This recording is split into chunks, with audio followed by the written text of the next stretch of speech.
I've been trying to, since he came out, I've been trying to interpret it, right? Yeah. I guess I could try.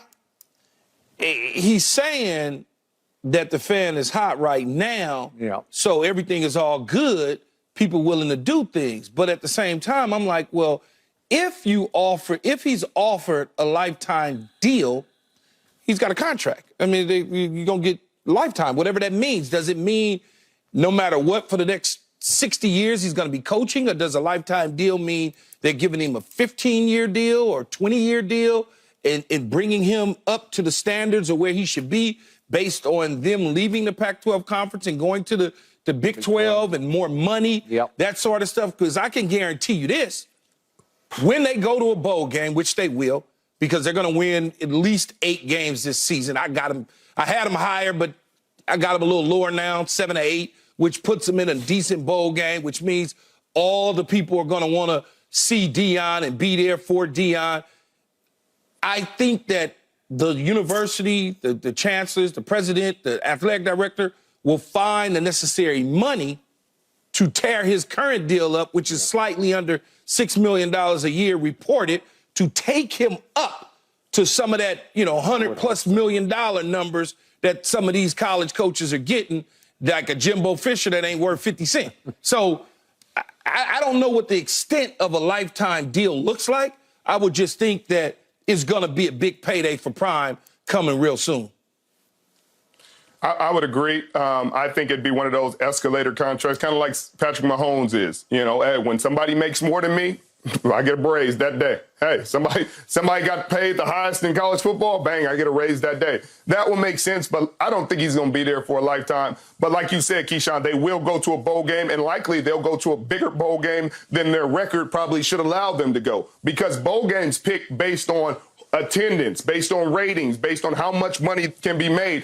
And Deion and this circus that Colorado has become, with all the stars that'll be following him and all the media that'll be following him and all the eyeballs that'll be on that game, they'll draw a bigger bowl game. Somebody will say, hey, maybe it's the Holiday Bowl. Maybe it's one of those January 1st bowls who are like, hey, we want Deion in here. We got to find a way to get primetime in here. Maybe their ranking shouldn't have them in this position, but we get to pick at the end of the day. That's what people don't understand. The bowl games get to pick who they want a lot of times. You know what, Skip, that Richard brought that up and mentioned it, right?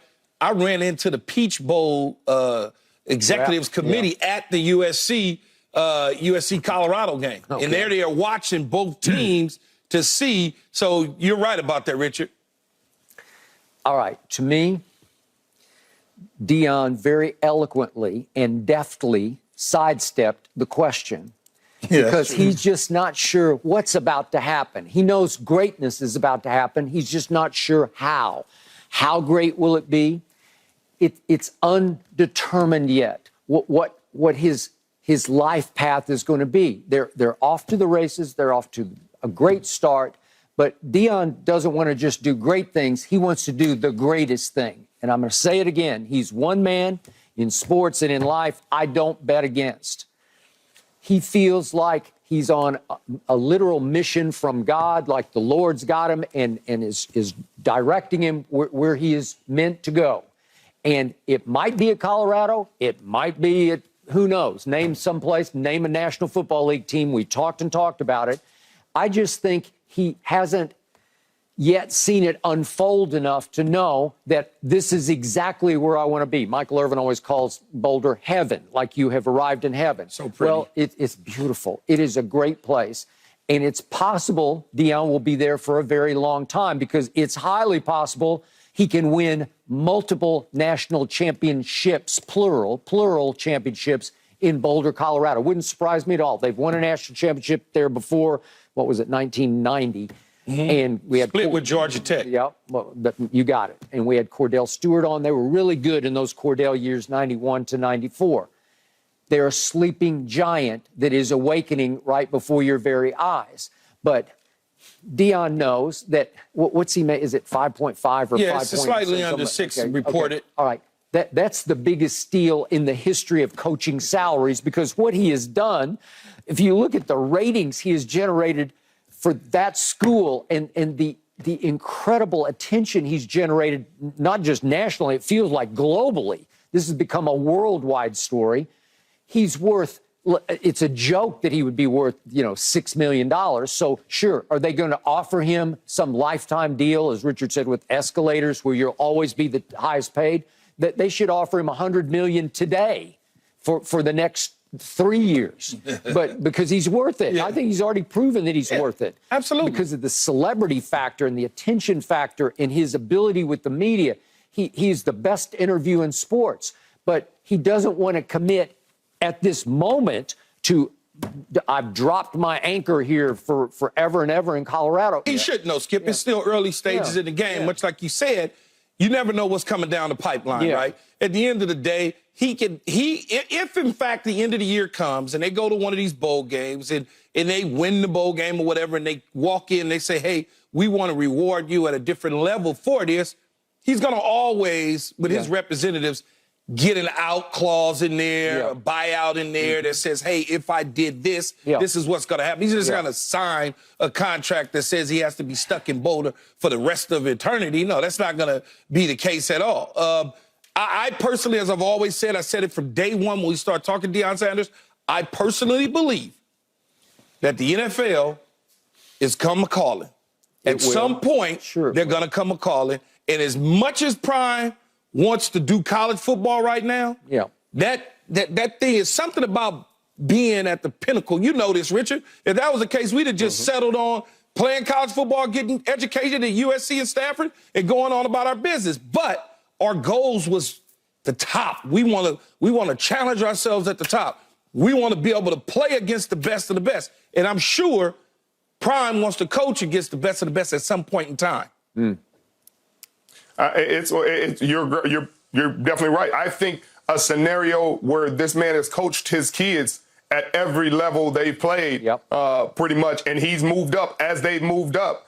If there becomes a scenario where it makes sense, a team picking top very high in the draft, and his son is going to be available very high in the draft, and they have conversations where it says, hey, I'll give you the autonomy to draft your son if he's available when we're picking. I don't see him passing up a deal like that. I wouldn't pass up a deal like that. And the man who's coached his sons at every single level, his history tells me he wouldn't pass up a deal like that. How about them Cowboys, Skip? How about them? Again, it would be bittersweet because it mean we'd have to fall on our face mask again for him. That's going to happen anyway. Okay, well, if you're right about that, then come on down, Deion. We got it. He'd be the perfect guy. I don't know that y'all going to fall on your face. All right, but the point is... Yeah, not falling. Maybe our shoulder.